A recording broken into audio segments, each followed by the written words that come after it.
Assalamualaikum warahmatullahi wabarakatuh. Nama saya Muhammad Jauzadi Abdul Haq dengan NIM 12140201114 dari jurusan Komunikasi Penyiaran Islam kelas C. Jadi saya akan mengerjakan tugas ulangan akhir semester mata kuliah Psikologi Komunikasi. Psikologi Komunikasi. Mata kuliah Psikologi Komunikasi ini merupakan salah satu cabang dari dua ilmu pengetahuan penting, yaitu ilmu psikologi dan ilmu komunikasi. Psikologi komunikasi merupakan salah satu cabang ilmu psikologi yang membahas bagaimana manusia berinteraksi dengan manusia lainnya dan disebut dengan psikologi sosial atau sosiopsikologi. Psikologi komunikasi membahas tentang perkembangan, pandangan, definisi, konsep, dan teori dalam komunikasi melalui sudut pandang psikologi. Selain itu, komunikasi ini juga menjelaskan mengenai karakteristik pendekatan psikologi komunikasi dan perbandingan antara filsafat komunikasi, sosiologi komunikasi, dan psikologi komunikasi itu sendiri. Lalu pada dasarnya, psikologi komunikasi ini berhubungan dengan bagian dari ilmu tentang manusia, yaitu humaniora, yang mempelajari manusia dari berbagai aspek.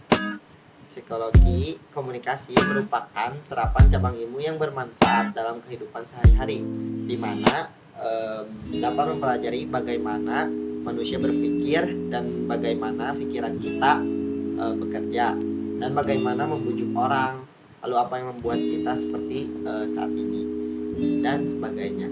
Dan bidang psikologi komunikasi ini dapat membantu memahami manusia dan lebih mudah berempati terhadap setiap aspek yang dimiliki manusia. Lalu profesi yang saya pilih berkaitan tentang jurusan Komunikasi Penyiaran Islam yaitu penulis. Jadi penulis itu merupakan pelaku kreatif yang menciptakan suatu karya tulis baik berupa karya fiksi yaitu novel, cerpen, puisi maupun non-fiksi yaitu karya ilmiah, makalah, jurnal, dan artikel. Karya-karya yang diciptakan oleh penulis biasanya mewakili ide, pikiran, dan perasaannya.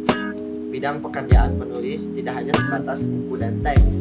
Ada juga penulis yang terlibat dalam penulisan naskah skenario iklan, lalu film.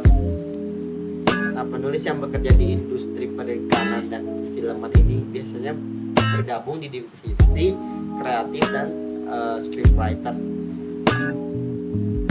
Para penulis skenario ini tugasnya menulis naskah iklan, naskah film, supaya pesan yang ingin disampaikan lewat suatu produk tersebut bisa dimengerti oleh halayak. Lalu ada peran dan tanggung jawab seorang penulis, yaitu menuangkan ide dan gagasan dalam bentuk tulisan, serta mengembangkannya menjadi sebuah karya untuk dinikmati pembaca. Lalu melakukan penyuntingan naskah bersama editor pada final draft sebelum naik cetak. Lalu memberi informasi kepada pembaca tentang apa yang seharusnya diketahui dan dipahami pembaca tersebut. Lalu mengumpulkan bahan-bahan yang akan dijadikan rujukan dalam tema tulisan tersebut.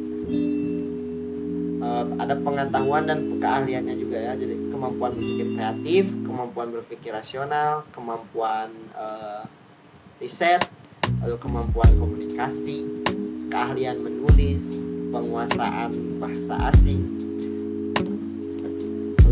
Lalu di sesi sekarang saya akan menganalisis hubungan konsep diri psikologi komunikasi dengan profesi penulis ini.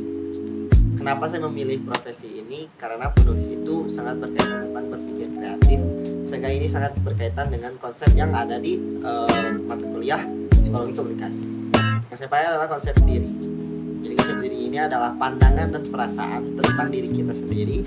Lalu komponen konsep diri yaitu ada komponen kognitif dan afektif. Komponen kognitif ini disebut self image atau citra diri. Lalu ada komponen afektif yang disebut harga diri atau self dignity. Jadi kita harus membuat citra diri kita sebagai penulis. Sebagai contoh, kita mengikuti komunitas-komunitas penulis, lalu mengikuti event-event tentang penulisan atau perlombaan, sehingga kita tuh percaya diri gitu, dan orang lain pun melihat kita serius dalam profesi tersebut, sehingga terciptalah self image atau citra diri tersebut sebagai penulis. Lalu ada faktor-faktor yang mempengaruhi konsep diri, yaitu ada orang lain dan kelompok rujukan atau reference group. Menurut Frank Miyamoto dan Sanford Nunez, orang-orang yang dinilai baik oleh orang lain cenderung memberikan skor yang tinggi juga dalam menilai dirinya dalam hal kecerdasan, kepercayaan diri, daya tarik fisik, dan kesukaan orang lain pada dirinya. Dan yang paling berpengaruh yaitu orang yang paling dekat pada diri kita, seperti keluarga dan teman-teman dekat. Nah, itu yang disebut significant order.